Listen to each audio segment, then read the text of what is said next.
পরীক্ষার সময় অনেকের একটা কাজ হয় যে ব্রেইন ফ্রিজ হয়ে যায়। পরীক্ষা দিচ্ছি, অঙ্ক করতেছি, অঙ্কটা আমি জানি যে আমি আগে অনেকবার প্র্যাকটিস করেছি, কিন্তু পরীক্ষা হলে যখন করছি মাঝখানে যে একদম পুরো ব্রেইন কী হইলো এরপর কি আমি ঠিক জানি না, একদম পুরো ফ্রিজ হয়ে যায় আমরা। এবং অনেক সময় মানুষ এই কাজটা করে যে তারা যে জায়গায় আটকে গেছে ওখানে বসে থাকে, আমি তো এটা করছি 5 মিনিট 10 মিনিট তারা বসে থাকে। এই কাজটা না করে জাস্ট 2 মিনিট চিন্তা করে দেখেন যে আপনি কি আসলে সলিউশনটাতে পাবেন নাকি না। যদি দেখেন যে না পারছেন, এর পরের উত্তরে চলে যান। কারণ অনেক সময় ব্রেন এমন হয় যে আপনি কোনো একটা জিনিস নিয়ে কথা বলতে যাচ্ছেন, বলতে যে আপনি ভুলে গেলেন, আরে আরে আমি তো ওয়ার্ডটা একটু আগে ছিলাম মাথায়, মনে পড়ছে না।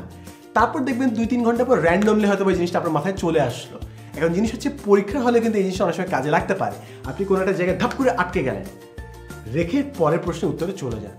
পরেগুলো উত্তর করতে করতে হয়তো এমন জিনিস আপনার মাথায় চলে আসছে যে হট করে আরে এটা সলিউশনটা এরকম ছিল, তখন হয়তো আপনার মাথায় চলে আসবে।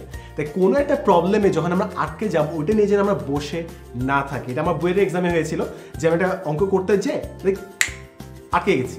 পরে যখন আমি অন্য একটা আনসার সলভ করতে যাচ্ছিলাম, ওইটার সূত্র ধরে আমার সূত্রটা মনে পড়ে গেছিলো এবং আমি পরে আনসার করতে পেরেছি। তাই কোনো উত্তর না পারলে বসে না থেকে যেন আমরা পরে আনসারে মুভ অন করি।